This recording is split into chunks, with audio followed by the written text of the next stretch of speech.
Immunity మంత్ర యోగా సూత్రాల్లో ఈ వారమంతా మనము గొంతుకి సంబంధించిన విషయాలపై చర్చిస్తూ ఎలాంటి ఆసనాలు చేస్తే ఈ యొక్క సమస్యలు మనము ఎదుర్కోమో లేదా ఎదుర్కొంటున్న సమస్యల్ని తక్కువ చేసుకోవచ్చో ఇవన్నీ చర్చించబోతున్నాము.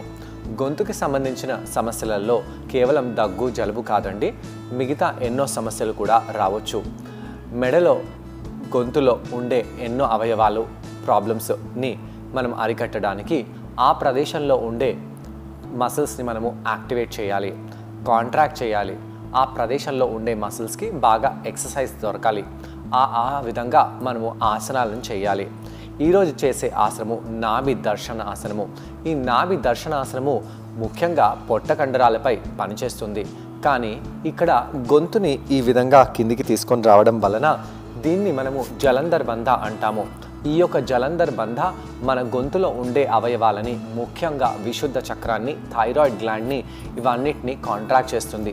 ఇవన్నీ కాంట్రాక్ట్ అవ్వడం వలన ఆ యొక్క కాంట్రాక్షన్ ఇంకా రిలాక్సేషన్ రెండు యోగా ప్రొసీజర్లు చాలా ఇంపార్టెంట్. ఎక్స్టెన్షన్ చేయడానికి, రిలాక్సేషన్ చేయడానికి మనము మెడని బాగా సాగించే ఆసనాలను చేస్తాము.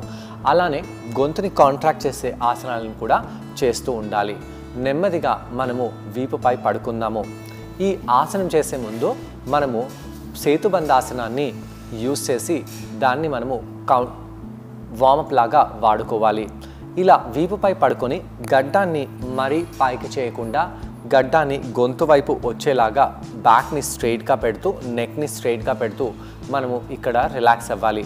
పాదాలని మ్యాట్పై ప్రెస్ చేస్తూ మనము పృష్ఠభాగాలని పైకి లేపుతూ సేతుబంధాసనంలో కొంత సమయం పాటు ఉండాలి. ఇలా సేతుబంధాసనంలో ఎప్పుడైతే ఛాతిని పైకి లేపుతామో దాంతో ఈ యొక్క గొంతు ప్రదేశంపై ప్రెషర్ పడుతుంది. అలానే నడుపుపై కూడా ప్రెషర్ పడి ఈ యొక్క చేసే ఆసనము నాభి దర్శనాసనం కూడా బాగా చేయగలిగేలాగా మనకు సహకరిస్తుంది.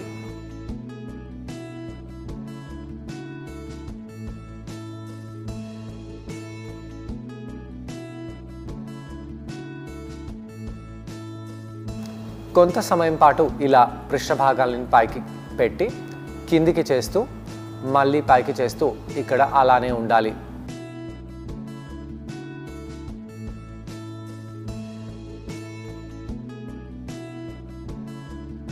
దాని తర్వాత మనము పాదాలని స్ట్రైట్ చేసి తాడాసనంలో ఎలాగైతే ఉంటామో ఆ విధంగా కాళ్ళని దగ్గరికి పెట్టి కాళ్ళ వేళ్ళని కూడా మన వైపు లాగి ఇక్కడ ఇలానే ఉండాలి. శ్వాసను తీసుకుంటూ శ్వాసని వదిలేస్తూ ఇక్కడ అలానే ఉండండి. ఇప్పుడు మన గడ్డాన్ని మెడవైపు తీసుకొస్తూ గడ్డాన్ని ఛాతి వైపు తీసుకొస్తూ తలని పైకి లేపండి. అలా తలని పైకి లేపి ఈ యొక్క కాంట్రాక్షన్ మన గొంతుపై ఎలా ఉందో గమనించుదాము. చేతులని తొడలపై పెట్టవచ్చు. నెమ్మదిగా కిందికి వచ్చేయండి. ఇదే విధంగా ఇంకా పైకి వెళ్తూ భుజాలని కూడా పైకి లేపుదాము, వీపుని కూడా పైకి లేపుదాము. అలా లేపి మనము నాభి వైపు చూస్తూ నాభిపై ఫోకస్ చేసి ఈ నాభి దర్శన ఆసనము చేద్దాము. ఈ నాభి దర్శన ఆసనంలో పొట్ట కండరాలని బిగుస్తూ మనము కనీసం 10 నుంచి 15 సెకండ్ల వరకు కూడా ఉండవచ్చు. అయితే కొన్నిసార్లు 20 సెకండ్ల వరకు, కొన్నిసార్లు 10 సెకండ్ల వరకు ఆగుతూ ఈ ఆసనంలో మనము మన గడ్డాన్ని బాగా కాంట్రాక్ట్ చేయాలి. ధ్యానమంతా పొట్టపై వెళ్లకుండా ధ్యానమంతా గొంతుపై పెడుతూ ఈ ఆసనాన్ని చేయాలి.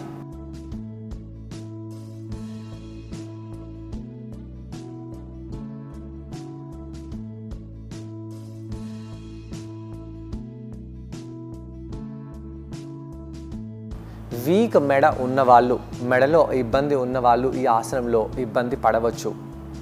కిందికి వచ్చేసేయండి. మళ్ళీ మనము పైకి వెళ్ళి పొట్టని కాంట్రాక్ట్ చేస్తూ ఇక్కడ ఉండాలి.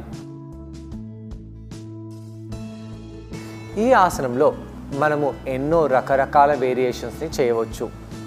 కిందికి వచ్చేయండి.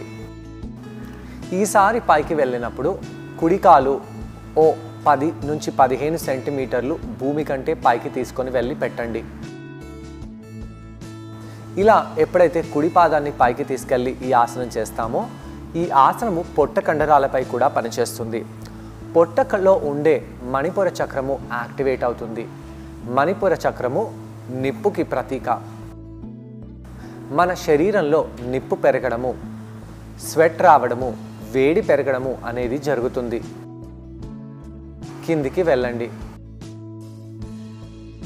మళ్ళీ రెండో పాదాన్ని పైకి లేపి ఈ ఆసనం చేద్దాము. నిప్పుని లోపల నుంచి యాక్టివేట్ చేస్తూ ఈ ఆసనం చేసినప్పుడు ఆ యొక్క వేడి, ఆ యొక్క నిప్పు మన శరీరంలో ఉండే టాక్సిన్స్ని కూడా డెస్ట్రాయ్ చేస్తుంది, ప్యూరిఫై చేస్తుంది.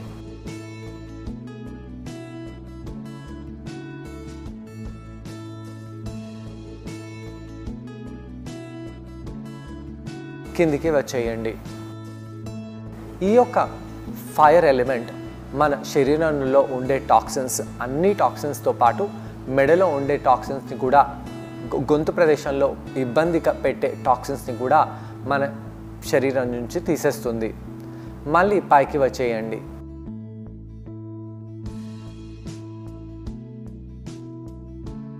ఈ విధంగా కుడివైపు చేసిన తర్వాత ఎడమవైపు మళ్ళీ చేద్దాము.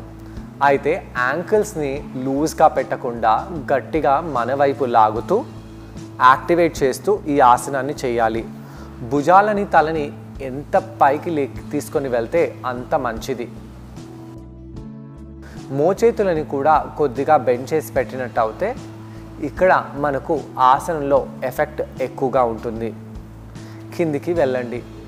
ఇలా మనము కొన్నిసార్లు ఈ నాభి దర్శనాసనము చేయాలి.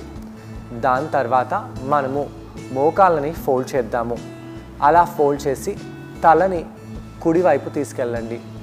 కుడివైపు తలని తీసుకొని వెళ్ళి రెండు మోకాళ్ళని ఎడమ వైపు చేసి తలలో, మెడలో స్ట్రెచ్ డీప్గా వచ్చేలాగా చూడాలి. శ్వాస తీసుకుంటూ వదిలేస్తూ ఇక్కడ కొంత సమయం పాటు ఉండండి.